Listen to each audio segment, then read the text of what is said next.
ನಮಸ್ಕಾರ ಸ್ನೇಹಿತರೆ, ಇವತ್ತು ಯಾವ ವಿಚಾರದ ಬಗ್ಗೆ ಅಂತೇಳಿ ವಿಡಿಯೋ ಮಾಡ್ತಾಯಿದ್ದೀವಿ ಅಂತೇಳಿ ತಮ್ಮನೇಲಿ ನೋಡ್ತಿದ್ದಂಗೆ ಗೊತ್ತಾಗುತ್ತೆ. ಮೋಟರ್ನ TP ಪ್ಲೇಟ್ ಬಗ್ಗೆ ವಿಡಿಯೋ ಮಾಡ್ತಾಯಿದ್ದೀವಿ. ಯಾವ ರೀತಿ ಉಜ್ಜಿ ಹೋಗಿದೆ ನೋಡಿ. ಮೋಟರ್ ಉಜ್ಜಿ ಸಂಪೂರ್ಣ ಡ್ಯಾಮೇಜ್ ಆಗಿದೆ.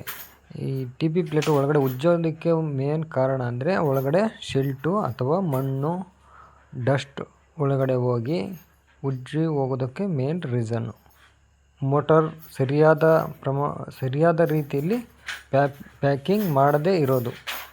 ನೋಡಿರಿ ಯಾವ ರೀತಿ ಉಜ್ಜಿದೆ ಅಂದರೆ ಲೈನ್ಸ್ ಪೂರ್ತಿ ಗೆರೆ ಬಿದ್ದಿದೆ. ಆ ಥರ ಗೆರೆ ಬಿದ್ದರೆ ಮೋಟ್ರು ನೀರು ಎತ್ತೋದು ಕಡಿಮೆ ಆಗುತ್ತೆ.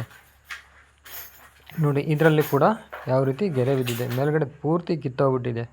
ಈ ಥರ ಪ್ರಾಬ್ಲಮ್ ಆದರೆ ರೈತರಿಗೆ ಸಮಸ್ಯೆ ಆಗುತ್ತೆ. ಮೋಟ್ರು ಹೀಟ್ ಆಗೋದು, ಆರ್ಮ್ಸ್ ಜಾಸ್ತಿ ತಗೊಳ್ಳೋದು, ಈ ಥರ ಸಮಸ್ಯೆ ಆಗುತ್ತೆ.